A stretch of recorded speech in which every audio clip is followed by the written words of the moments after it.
Terima kasih. Bismillahirrahmanirrahim. Assalamualaikum warahmatullahi wabarakatuh.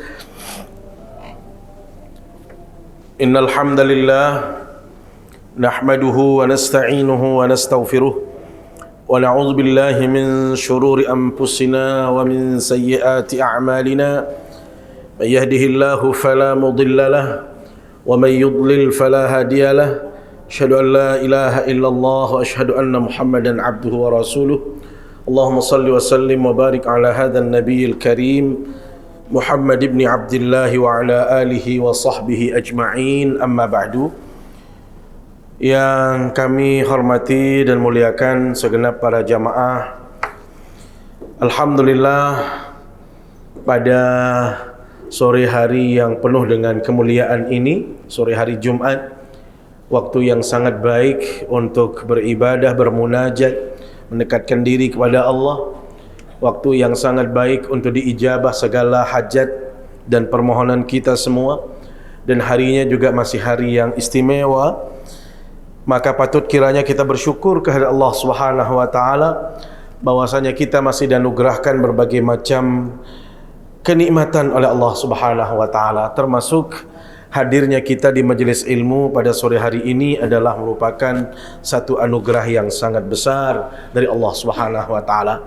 Mudah-mudahan semua yang hadir di majelis yang mulia ini tergolong orang-orang yang selalu bersyukur kepada Allah Subhanahu wa taala, karena kita yakin bila mana kita pandai bersyukur, maka Allah pasti menjaga kita, Allah pasti akan memelihara kita, dan yang paling penting lagi Allah akan menambahkan nikmat-nikmat lainnya dalam kehidupan kita semua.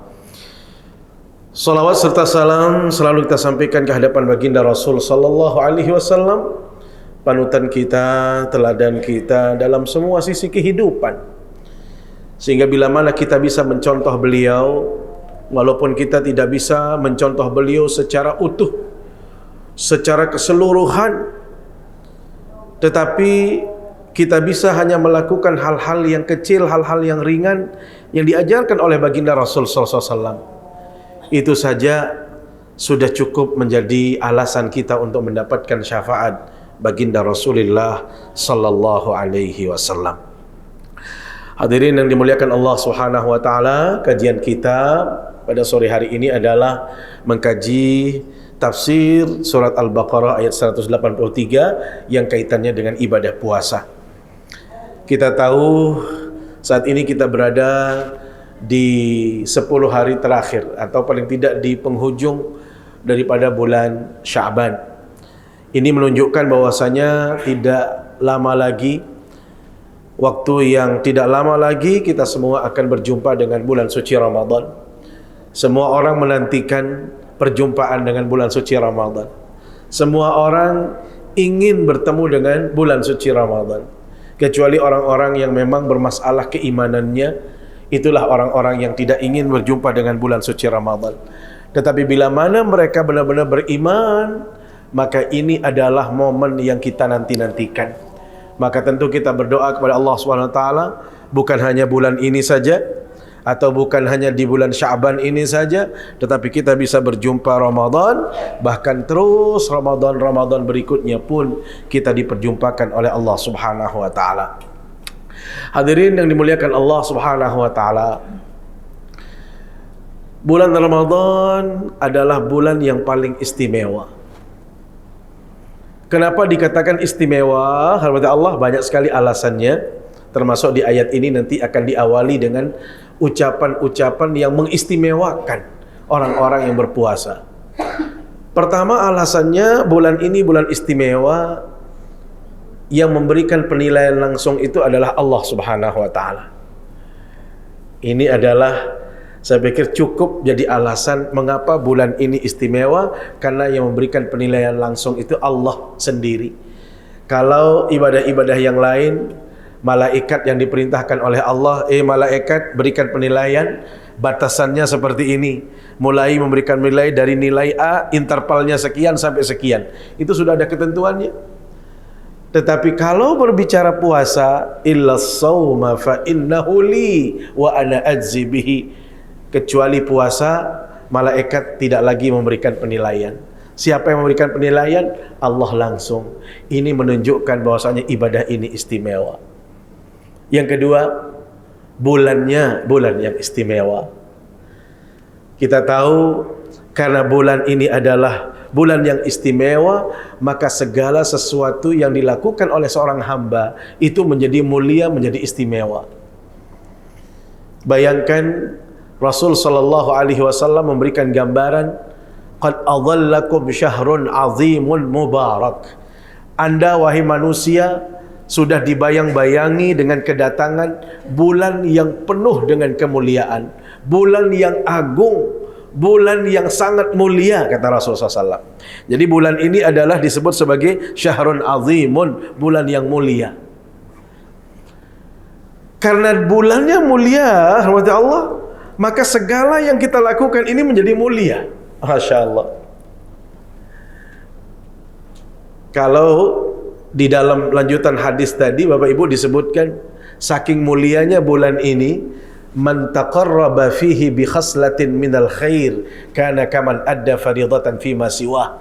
Barang siapa yang melakukan ibadah-ibadah ringan, ibadah-ibadah kecil, ibadah-ibadah sunnah nanti di bulan Ramadan, maka nilainya itu dibalas laksana dia melakukan ibadah wajib di luar bulan Ramadan. Ini karena mulia bulannya. Wa man taqarraba bi faridatin fihi kana kaman adda 70 faridatan fi ma siwah. Sebaliknya, barang siapa yang melakukan satu ibadah fardu di bulan Ramadan nanti, Bapak Ibu, tadi kita sudah melakukan ibadah fardu, salat asar berjamaah, itu nilainya bisa dihitung lah. Perkiraannya itu sudah ada. Ya, di antara satu kebaikan dibalas 10. Batasannya seperti itu. Tapi kalau kewajiban, itu ya balasannya 1, kewajiban ya 1. Tetapi kalau di bulan Ramadan ini kita melakukan kewajiban tadi, besok kita melakukan sholat asar juga di bulan Ramadan, itu dibalas langsung oleh Allah. Kana kaman adda 70 faridatan fi ma siwah. Laksana orang itu melakukan 70 kali fardu di luar bulan Ramadan. Jadi kalau asar kita lakukan sekali tadi, maka nilainya sama dengan 70 kali asar. Bayangkan begitu mulianya bulan Ramadan ini. Yang menilainya adalah Allah, zat yang maha mulia, bulannya juga mulia. Maka di dalam ayat yang kita akan baca ini disebutkan, ya ayyuhalladzina amanu kutiba alaikumusshiyam. Karena yang menilainya zat yang mulia, bulannya bulan mulia, maka yang diperintahkan oleh Allah untuk melaksanakan ibadah puasa, teman-teman, tidak sembarang orang, tidak seluruh umat manusia, tetapi dikecualikan oleh Allah. Ya ayyuhalladzina amanu nadahum bilafzil iman. Allah mengkhususkan perintah ini dengan ucapan al-iman, yaitu orang-orang yang beriman saja yang diperintahkan oleh Allah SWT. Apa bedanya orang yang beriman dengan orang yang tidak beriman, atau orang yang beriman dengan orang yang Islam? Bapak Ibu, kalau bedanya orang beriman dengan tidak beriman, ya sudah jelas. Dia mengakui Allah kalau yang beriman, percaya kepada Allah dan perintah-perintahnya. Tapi kalau orang yang beriman, yang tidak beriman ya tidak percaya. Perbedaan orang yang beriman dengan orang yang Islam, Allah. Sehingga puasa ini menjadi khusus buat mereka yang beriman. Ternyata tidak semua orang yang Islam itu beriman kepada Allah. Makanya dalam kajian ilmu tauhid itu dipisahkan antara orang yang beriman dengan Islam itu beda. Walaupun nanti di dalam Al-Quran banyak sekali ayat-ayat yang hanya berbicara orang Islam. Ya, misalnya kalau khutbah Jumat sering disebutkan, ya ayyuhalladzina amanu taqullaha haqqa tuqatih wa la tamutunna illa wa antum muslimun. Hanifam muslima, dalam ayat banyak sekali. Bapak Ibu, kalau dalam Al-Quran itu disebutkan muslim secara khusus, berarti yang dimaksud juga adalah orang yang beriman. Berarti sudah tercover orang yang beriman.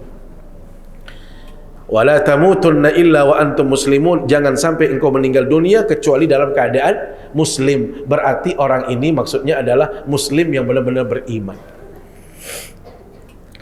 Tetapi kalau dikhususkan, yang diperintahkan dalam syariat ini adalah orang yang beriman, Bapak Ibu, berarti tidak mencakup semua orang. Seperti perintah puasa, ya ayyuhalladzina amanu, wahai orang-orang yang beriman. Kenapa? Karena ibadah puasa ini luar biasa, ibadah yang berat, ibadah yang spesial, maka yang diperintahkan juga untuk melakukannya adalah orang-orang spesial, orang-orang pilihan. Siapa orang-orang pilihan itu? Orang-orang yang benar-benar beriman.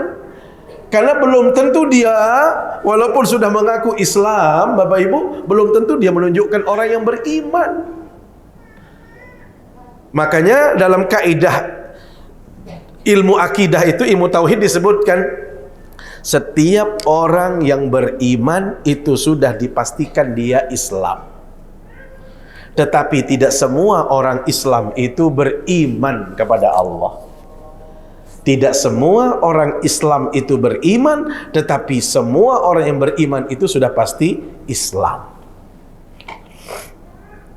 Karenanya ibadah ini spesial sekali, hanya diperuntukkan orang-orang yang beriman.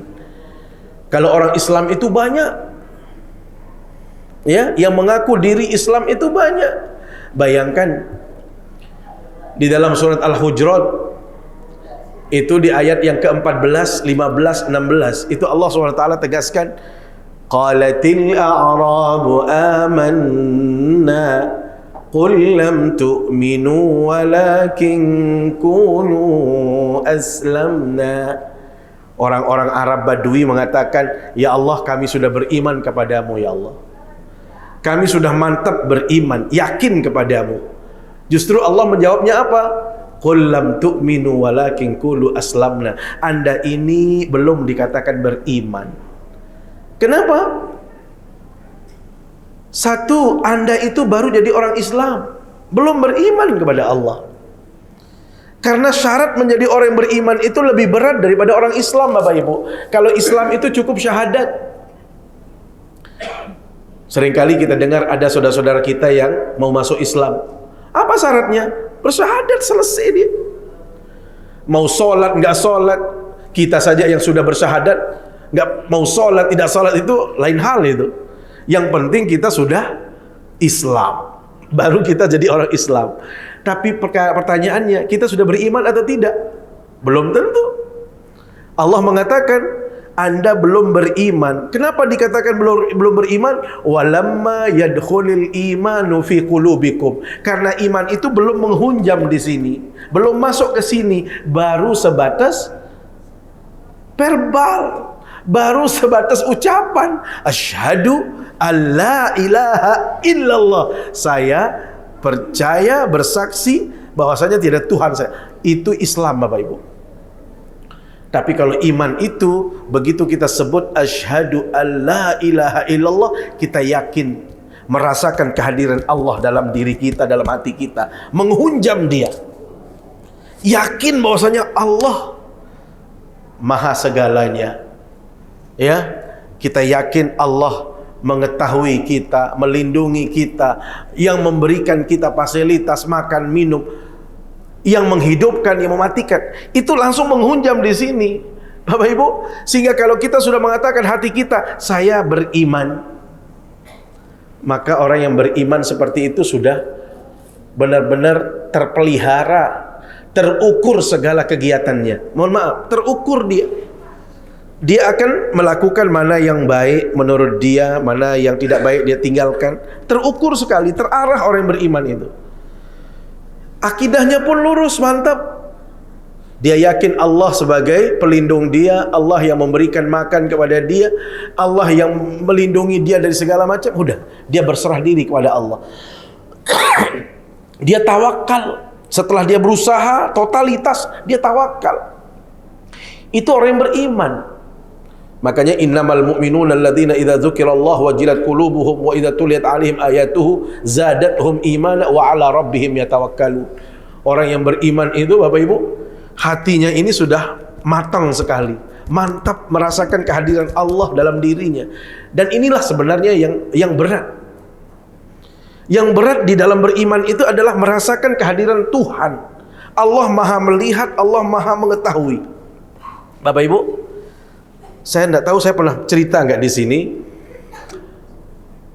Satu tayangan di TV yang saya lihat, saksikan, tetapi saya berkesimpulan itu adalah tayangan ini adalah ujian iman. Nggak ada kesimpulan dari yang lain, tapi saya yang menyimpulkan ini adalah ujian iman. Bagaimana? Jadi ada di konsep acara itu jelas sudah ada sutradara yang sudah men-setting, Bapak Ibu. Jadi ada orang di Eropa sana belanjaan, taruhlah kita belanja di mall di sini ya, di Epicentrum atau di mana toko-toko yang ada di sini. Jadi setiap orang yang belanja, Bapak Ibu, didesain oleh sutradaranya, belanjaannya dia dapat, kembalian itu dikasih yang lebih besar dari uangnya. Bayangkan kalau kita sedang membangun, beli semen, misalnya 100 sak.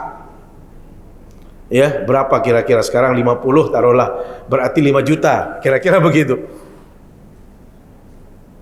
Tapi ini pakai dolar. Kebetulan pakai dolar. Ya kalau kita masih mudah lah hitungannya ya.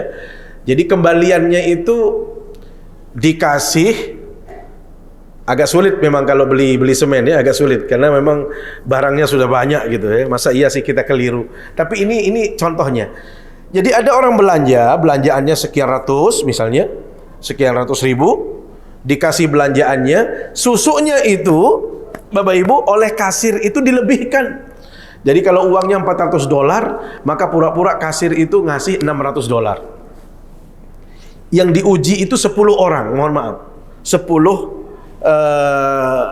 konsumen. Yang pertama belanja, dikasih uangnya, dikasih belanjaannya. 10 orang itu Bapak Ibu, 9 orang dari konsumen tadi mengembalikan uang. Susuk tadi yang banyak itu dikembalikan. Satu yang tidak mengembalikan dari 10 orang tadi. Walhasil ditanyakan, begitu dia keluar dari toko, ada yang langsung menghitung, ada yang begitu sampai parkir baru menghitung, ada yang sudah tahu di tengah perjalanan, sudah sampai jauh sekali dia balik lagi untuk mengembalikan itu. Bapak Ibu, begitu ditanya, kenapa kamu mengembalikan susuk tadi atau sisa belanjaan tadi? Jawabannya macam-macam. Ibu saya mengajarkan kejujuran. Oh, agama saya tidak boleh menipu. Kemudian, oh saya takut nanti hari akhir. Macam-macam. Ya, ibarat contoh kecilnya itu kalau kita beli rokok saja. Bagi perokok ya. Beli rokok, uang kita 100 ribu, beli rokok 2 bungkus. Sudah dapat 2 bungkus, dikasih kembalian 400 ribu. Kira-kira gimana perasaan kita? Sudah dapat 2 bungkus rokok, dikasih kembalian 400 ribu. Segera kita kembalikan atau entar dulu? Gimana ini? Ini kan rezeki juga ini. Rezeki nomplok kira-kira begitu. Inilah kira-kira contoh kasusnya. Mohon maaf, dari 9 orang itu Bapak Ibu, non-muslim semua. Saya mohon maaf saya katakan, kita tidak mendiskreditkan, tetapi ini autokritik bagi kita semua. 9 orang itu yang non-muslim rata-rata mengembalikan dengan alasan tadi. Satu yang tidak mengembalikan dari 10 orang itu orang Afrika. Mohon maaf, dia muslim. Setelah ditanya, kenapa kamu nggak balikan? Lupa saya katanya. Lupa. Ya macamlah alasannya. Bapak Ibu, inilah yang kita sebut dengan tes keimanan. Jadi di saat kita memiliki kesempatan, memiliki peluang, dan kita bisa benar-benar menghadirkan Allah, yakin Allah Maha mengetahui, Allah melihat kita, maka kita melakukan yang terbaik dalam hidup ini. Kalau memang itu hak orang, kita kembalikan. Kalau itu menyakiti orang, kita tidak melakukannya. Maka sebenarnya inilah yang disebut dengan iman yang sudah menghunjam. Inilah iman yang kuat tadi Bapak Ibu. Tapi kalau masih kita mengatakan, kan tidak ada yang lihat, nggak ada yang tahu kok. Kan sering kali ya, kita di dalam bekerja pun demikian. Anggap saja rezeki, anggap saja bonus, kan begitu? Nah, ini berarti iman kita ini baru sebatas ucapan. Belum merasa yakin Allah Maha melihat, Allah Maha mengetahui atas apa yang kita perbuat. Hamba Allah. Iman berikutnya apa? Bukan hanya sudah menancap dalam hati, tetapi innamal mu'minuna alladzina amanu billahi wa rasulihi tsumma lam yartabu. Orang yang beriman itu tidak pernah ragu dalam hidup ini. Tidak akan pernah khawatir dalam hidup ini. Makanya kenapa Allah SWT mengatakan innal ladzina qalu rabbunallah tsumma istaqamu tatanazzalu alaihimul malaikah alla takhafu wa la tahzanu. Enggak perlu takut, enggak perlu khawatir kalau orang itu beriman kepada Allah. Kenapa? Allah yang sudah menjaga dia, Allah yang sudah mengatur kehidupan dia. Maka dia enggak pernah ragu. Nah, kita ini mohon maaf Bapak Ibu, lebih banyak ragunya kita dalam hidup ini daripada keyakinan. Ada orang yang sedang mencari rezeki sampai-sampai lupa kewajibannya kepada Allah. Kenapa? Takut nanti kurang rezekinya. Allahu Akbar pun nanti dulu mumpung ini sedang laris-larisnya dagangan, ini mumpung sedang banyak-banyaknya konsumen, kadang-kadang kita tinggalkan itu. Lihat, ini namanya orang yang tidak yakin kepada Allah. Padahal kalau orang beriman itu ikhtiar maksimal, tetapi kewajiban itu menjadi prioritas. Jangan sampai kita gara-gara mencari dunia meninggalkan kewajiban.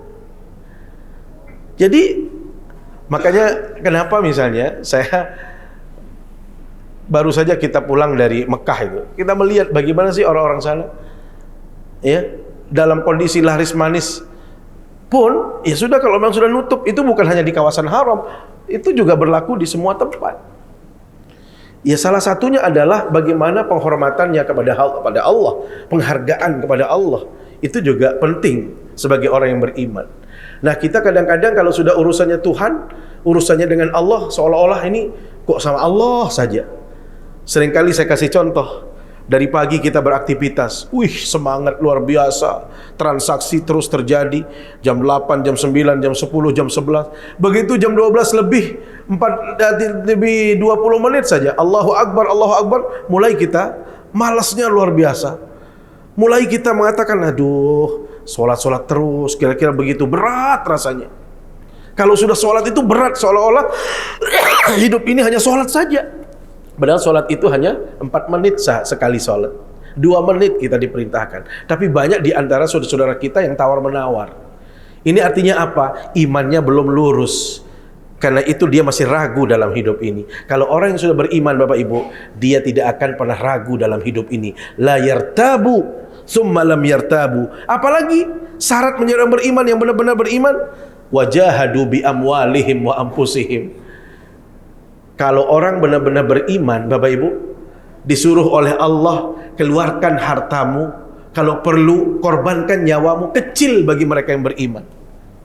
Tidak perlu mikir-mikir lagi. Kalau ini Allah yang memerintahkan, kalau ini adalah Rasul yang punya perintah, sudah, nyawa sekalipun tidak dihitung. Dan inilah potret para salafus saleh, sahabat-sahabat Nabi, bagaimana mereka berani mengorbankan diri mereka, nyawa mereka, harta mereka demi menjaga keimanan. Karena itu mahal iman ini.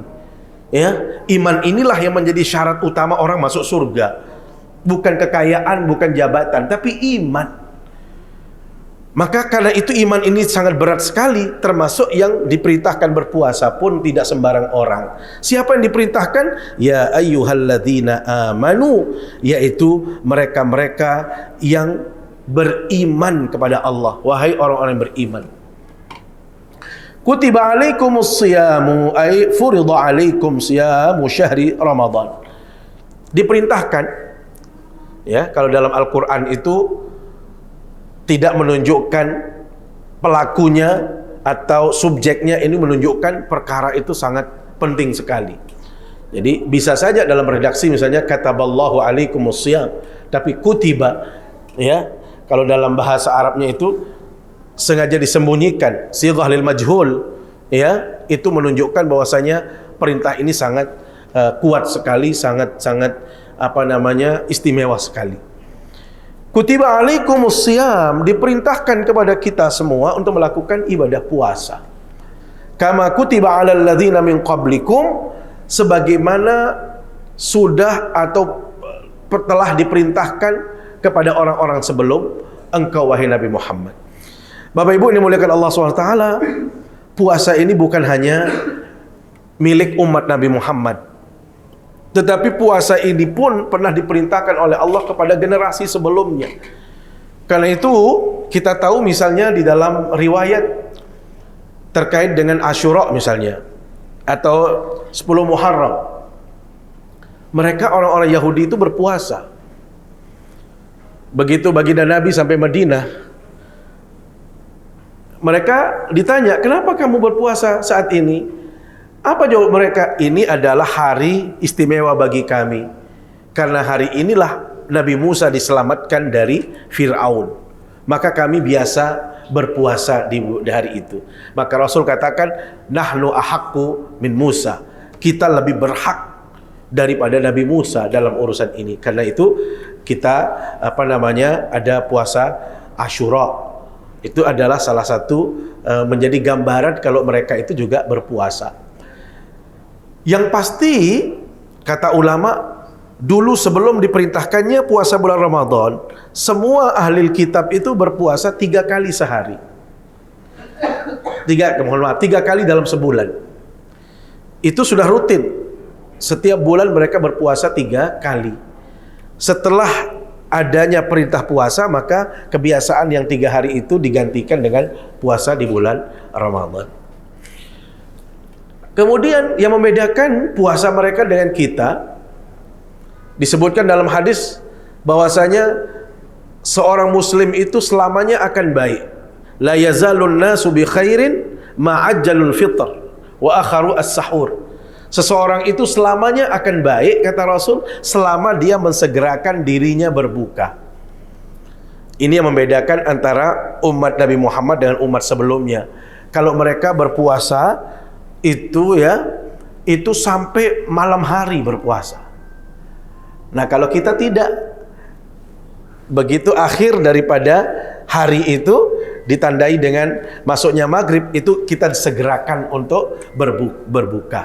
Kalau mereka tidak berbuka, karena memang konsep puasa mereka dalam riwayat dijelaskan itu adalah sampai malam hari, bahkan mulai dari malam ke malam. Ada riwayat seperti itu. Ini adalah yang dimaksud dengan kama kutiba 'alal ladzina min qablikum, sebagaimana sudah kami perintahkan kewajiban ini kepada orang-orang sebelum kamu atau umat-umat sebelummu. Artinya apa?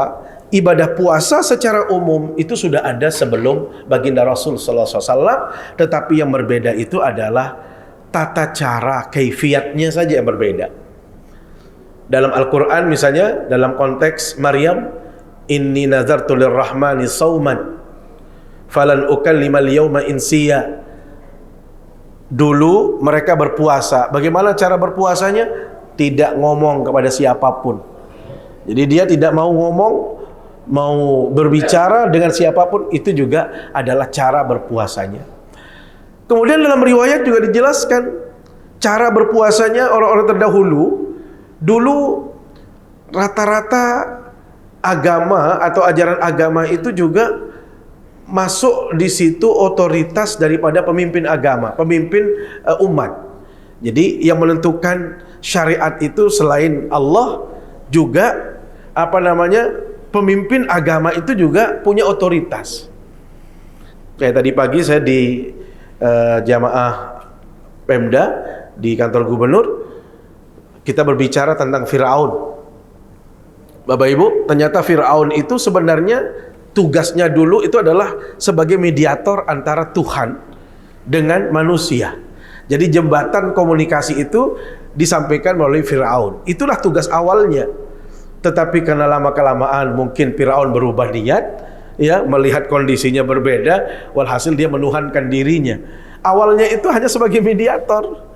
Nih, kalau masyarakat punya kemauan apa, ya disampaikan. Nah, kira-kira begitu cara mereka beragama dulu. Ini tradisi orang tua dulu. Ternyata Firaun tidak tahan juga dengan sebagai mediator, ingin sebagai pelaku langsung gitu, sebagai Tuhan langsung. Maka dia mengatakan ana rabbukumul a'la, saya inilah sebagai Tuhan. Ya. Maka kalau kita lihat Fir'aun itu berkuasa itu 3.000-an lebih tahunnya. Jadi Fir'aun itu adalah bukan satu raja, tetapi nama-nama penguasa pada masa Mesir kuno dulu. yang sampai saat ini kalau kita lihat, saya kebetulan kemarin itu selain umroh plusnya ke Mesir. Jadi kita masuk museum itu kita melihat bagaimana mumi-mumi daripada raja dan ratu Fir'aun yang sampai saat ini masih diabadikan dan itu masih dijaga dengan baik sebagai pelajaran. Termasuk peninggalan-peninggalan Fir'aun. Ya, Ahram itu kan itu tidak mudah orang membangun seperti Borobudur itu. Pantas kiranya itu masuk bagian daripada keajaiban dunia karena memang luar biasa, ya. Nah, inilah yang saya sebut tadi, awalnya dia sebagai mediator, ternyata dia mengaku diri sebagai Tuhan. Nah, di zaman dulu pemimpin umat itu sekaligus sebagai pemimpin agama. Maka di dalam riwayat dijelaskan mereka berpuasa juga 30 hari di zaman-zaman sebelum baginda Nabi. Cuma saja dalam riwayat dijelaskan waktu berpuasa itu jatuh di musim panas. Karena musim panas sulit melakukannya dan panjang waktunya, jadi oleh pemimpin agamanya kita tambah saja 10 hari, tetapi kita rubah nanti di musim dingin. Akhirnya menjadi 40 hari. Yang tadinya 30 hari menjadi 40 hari. Suatu ketika pemimpin agamanya ini sekaligus pemimpin umat ini sakit. Maka dia berkata, besok kalau saya sembuh, kita berpuasa, kita tambah puasa ini menjadi 10 hari lagi jadi 50. Maka nazar yang dia sampaikan itu ternyata terbukti, maka dia tambah. Jadi inilah bentuk berpuasanya orang-orang sebelum kita. Jadi prinsipnya disebutkan puasa dalam arti menahan diri itu sudah ada sejak dahulu sebelum baginda Rasulullah SAW, tetapi kaifiatnya saja yang berbeda-beda, ya, tata cara, waktu dan lain sebagainya itu yang berbeda. Maka yang membedakan umat Islam bahwasanya puasa wajib itu dilaksanakan di bulan Ramadan. Inilah yang dimaksud dengan kama kutiba 'alal ladzina min qablikum, sebagaimana diwajibkan atas umat-umat sebelum kamu. Apa tujuannya Bapak Ibu dimuliakan Allah SWT? Jelas, la'allakum tattaqun. Jadi puasa ini mengajarkan pribadi-pribadi manusia yang bertakwa, menjadikan kita ini bertakwa. Subhanallah, syarat untuk menuju takwa itu kan harus melalui Islam, iman, dan derajat yang paling tinggi atau posisi yang paling tinggi dari sebuah tahapan ini adalah ketakwaan. Makanya dalam surat Al-Hujurat ayat 13 disebutkan apa? Inna akramakum indallahi atqakum. Sesungguhnya orang-orang yang paling mulia di antara kita semua ini adalah mereka-mereka yang paling bertakwa. Maka puasa yang kita lakukan, mulai dari perintahnya, mulai dari kemudian kita sahurnya, kemudian kita dalam kesehariannya sampai berbukanya, ini semuanya adalah pengawal untuk kita menjadi pribadi-pribadi yang bertakwa. Jadi kalau ditanya bagaimana sih caranya puasa itu mengajarkan kita bertakwa? Lihat, takwa itu kan secara umum disebutkan at-taqwa minal wiqayah. Takwa itu diambil dari kata waqayaqi wiqayatan. Artinya apa? Proteksi diri, pengendalian diri. Jadi orang yang bertakwa itu adalah orang yang mengendalikan dirinya. Dari apa? Al-wiqayatu minan nar. Orang yang memproteksi diri, melindungi dirinya supaya dia tidak masuk ke dalam api neraka. Itulah artinya takwa. Jadi kalau orang disebut bertakwa, berarti dia sudah menjaga dirinya, melindungi dirinya. Makanya kalau arti takwa yang paling umum yang sering kita dengarkan dari ceramah para khatib, ya, para ulama, tuan guru kita, paling mudah memahami takwa itu adalah imtithalul awamir wajtinabun nawahi. Orang yang bertakwa itu adalah orang yang selalu melakukan apapun yang diperintahkan oleh Allah. Sebaliknya, orang yang bertakwa itu selalu menjauhi segala larangan Allah. Itu sudah paling mudah makna daripada takwa. Takwa itu adalah orang yang selalu menjalankan perintah Allah dan orang yang senantiasa meninggalkan larangan Allah. Makanya takwa ini tidak bisa dibatasi oleh waktu, Tidak ada ruang dan tidak ada tempat orang bertakwa itu.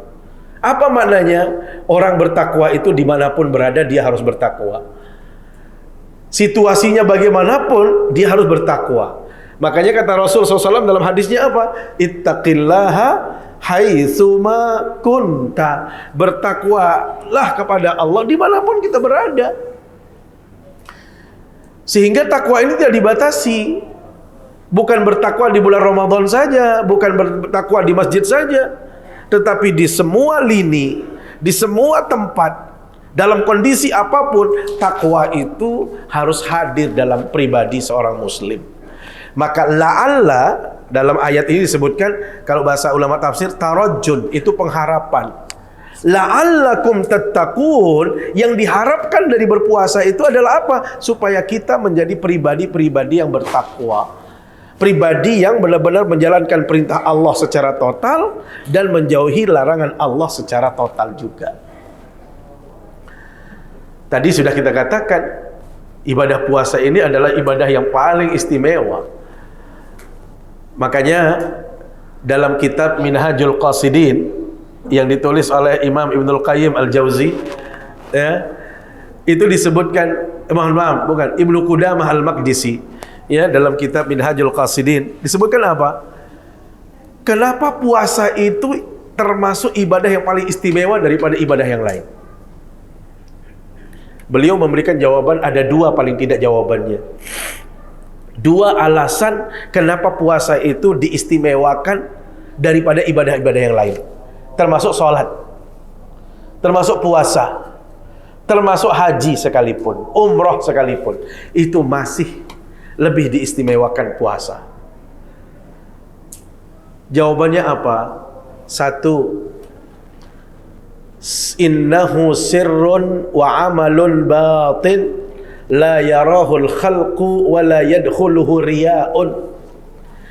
Yang menjadikan ibadah puasa ini istimewa, kata Imam Ibnu Qudamah, satu-satunya ibadah yang paling rahasia sifatnya, yang tidak bisa dinilai oleh siapapun, teman, kerabat, atasan, bawahan, itu tidak bisa menilai kalau kita berpuasa atau tidak.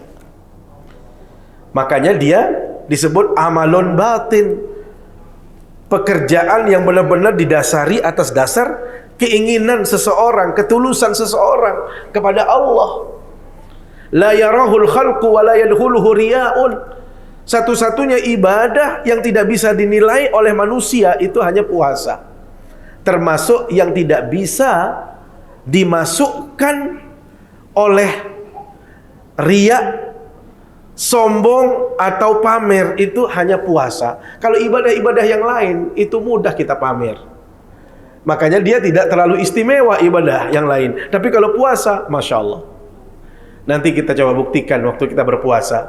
Bapak Ibu yang berangkat dari rumahnya, Masya Allah, mungkin hari itu banyak sekali pekerjaan, sampai capeknya luar biasa. Makan, masuk kantor, di ruangan khusus, dia punya roti khusus, dia makan. Pulang-pulang, Masya Allah, istri sudah mengatakan, Masya Allah, nak, awas, papa sudah datang. Kasih tempat, kasih khusus tempat duduknya papa. Minumannya ini, padahal dia sudah makan di rumah, di kantor tadi. Istri gak tahu kalau kita sudah makan. Spesial sekali. Awas nak, jangan mengganggu bapakmu. Padahal bapaknya sudah makan tadi. Saking apa? Rahasianya. Sampai istri pun tidak tahu kalau kita masih berpuasa atau tidak. Wala yadkhuluhu riya'un. Satu-satunya ibadah yang tidak bisa dimasukkan riya, pamer, itu hanya puasa. Sholat gampang sekali, ya. Kalau kita sholat di depan kekasih kan beda cara kita sholat. Apalagi dinilai oleh atasan misalnya, beda. Bisa saja yang tadinya agak cepat-cepat sekarang agak lamban sedikit. Kenapa? Ada penilaian. Bisa saja, ya. Sedekah yang biasanya mainnya 2.000, cuma karena ada penilaian dari temannya, atau ada bosnya di sampingnya, atau ada orang yang mungkin dia mau sombong sedikit di depan temannya, itu pura-pura buka 50.000 set, biar dia tahu. Ada motivasi, ya kan? Ada motivasi, ada keinginan yang tidak-tidak. Jadi orang bersedekah itu bisa masuk riya di situ, ada unsur pamer. Salat juga demikian, ibadah-ibadah yang lain juga demikian.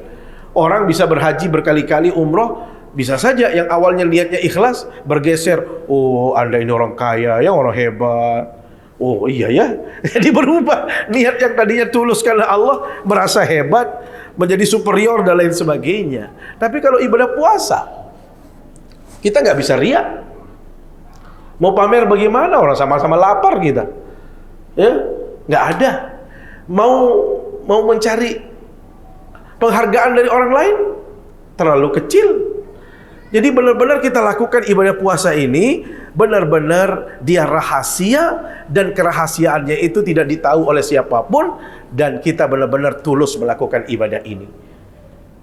Inilah yang mengistimewakan puasa daripada yang lain. Yang kedua, kata Imam Ibnu Qudamah, innahu qahrun li'aduwillahi azza wa jalla.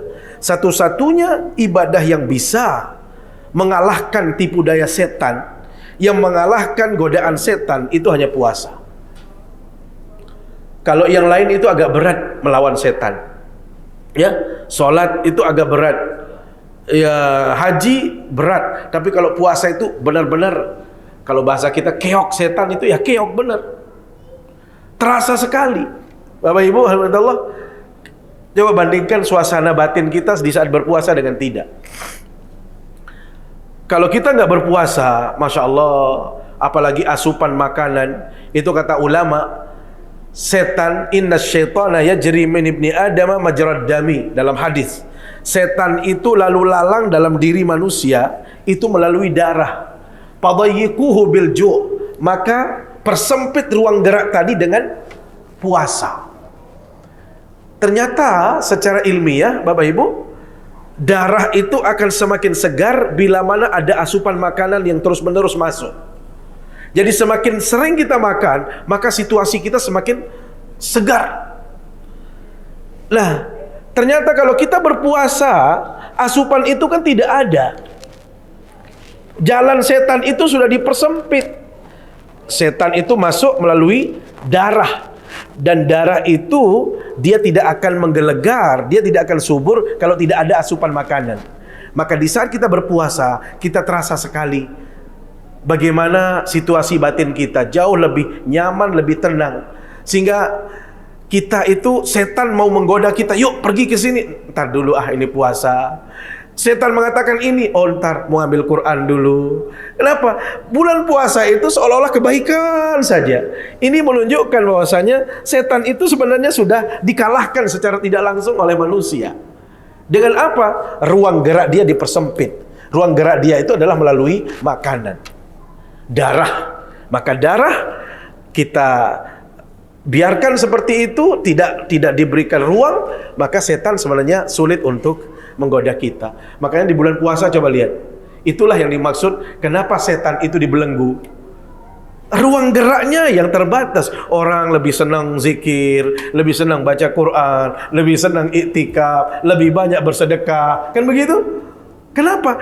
Ruang geraknya, walaupun masih ada setan juga kan, katanya dibelenggu tapi masih ada. Ya itu tadi yang tidak kuat dengan belenggunya juga ada gitu. Tapi ruangnya secara umum sudah dipersempit, iya.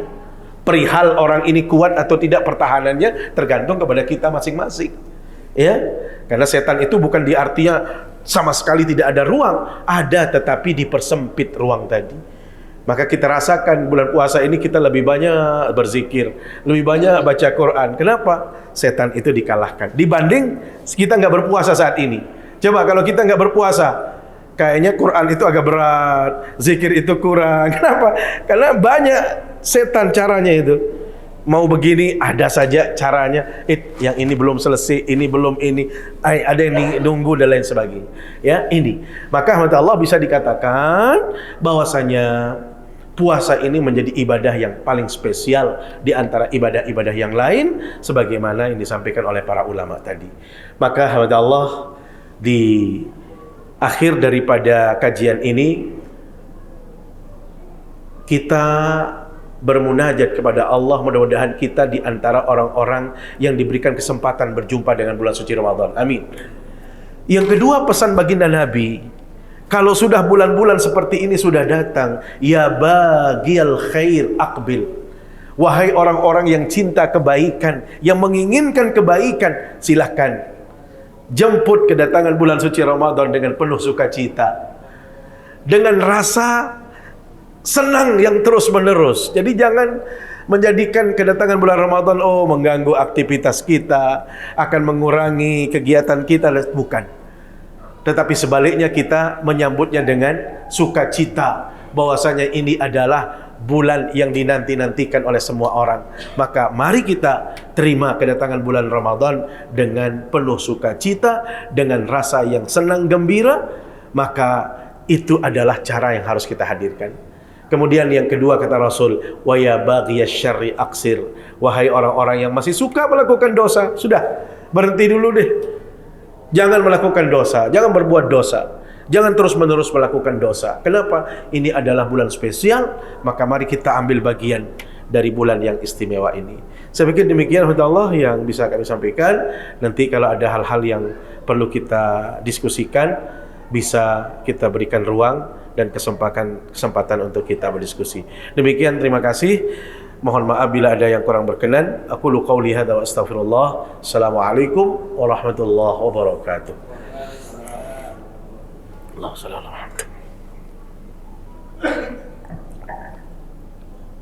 Bismillahirrahmanirrahim. Assalamualaikum warahmatullahi wabarakatuh. Waalaikumsalam warahmatullahi wabarakatuh. Ingin bertanya Pak Ustaz terkait puasa. Di dalam bulan puasa ada ibadah khusus yang memang di bulan puasa itu rajinannya, yaitu salat tarawih. Terkadang di masing-masing masjid di kalangan masyarakat itu ada beberapa pendapat Pak Ustaz terkait jumlah tarawih dan amalan-amalan di dalamnya Ustaz. Termasuk salah satunya adalah kunut. Mohon pencerahannya Pak Ustaz, tata cara yang sebenarnya dan jumlah yang sebenarnya berdasarkan ajaran Rasulullah itu seperti apa sih? Sekian. Assalamualaikum warahmatullahi wabarakatuh. Waalaikumsalam warahmatullahi wabarakatuh. Baik, kita masuk kepada bilangan rakaat tarawih yang pernah dilakukan oleh baginda Rasul SAW. Pertama, kita harus memahami bahwasanya ini adalah ibadah sunnah. Ya, posisi tarawih itu adalah ibadah sunnah. Dan memang dia khusus di bulan Ramadan. Dia tidak ada di luar bulan Ramadan. Kalau orang bertanya, apa sih hikmahnya kenapa ada tarawih?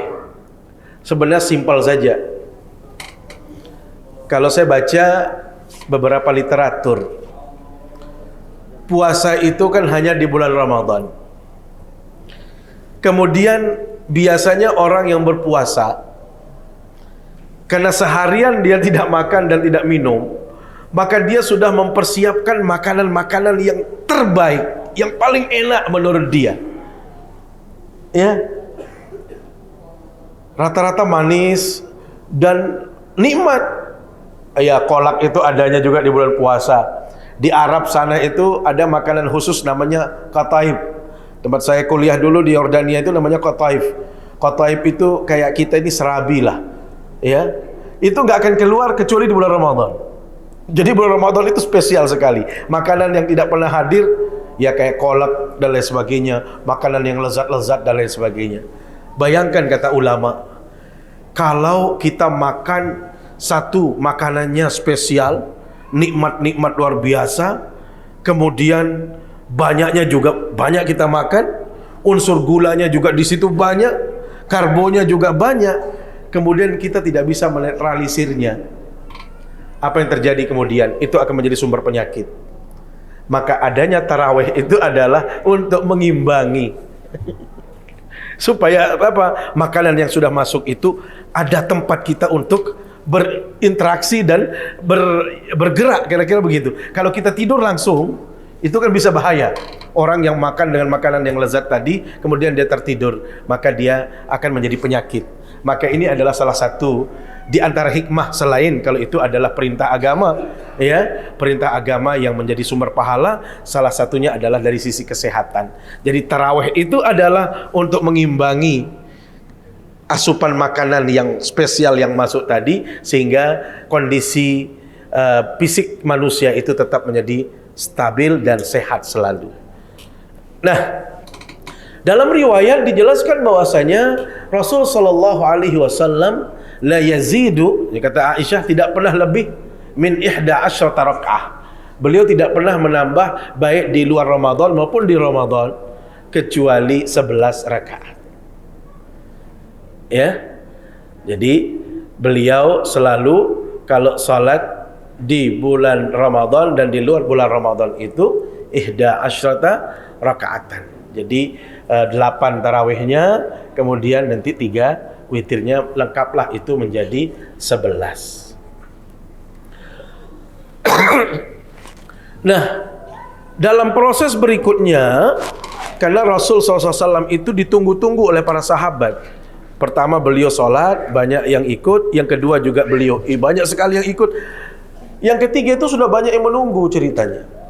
Dalam riwayat, beliau karena melihat orang antusiasnya sangat tinggi untuk sholat berjamaah, sholat sunat tarawih tadi, maka beliau tidak keluar. Khasyatan an yufrada alaikum. Saya khawatir nanti itu menjadi Anda anggap sebagai kewajiban. Tetapi beliau sholatnya sendirian, ya, di dalam rumah beliau, dalam bilik beliau, beliau tidak lagi berjamaah. Nah, ternyata proses ini terus berlanjut di zaman Sayyidina Umar bin Khattab. Itu sunnah ini oleh beliau dilakukan 23 rakaat di zaman Sayyidina Umar bin Khattab. Maka para sahabat yang datang yang bersama beliau juga sama-sama diam dan tidak ada yang membantah.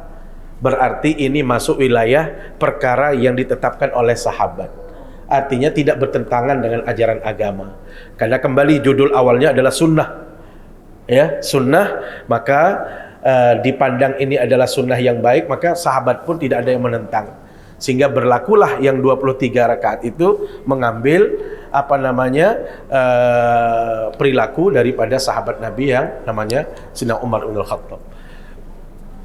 Berikutnya terjadi juga di zaman Khalifah Umar bin Al-Aziz.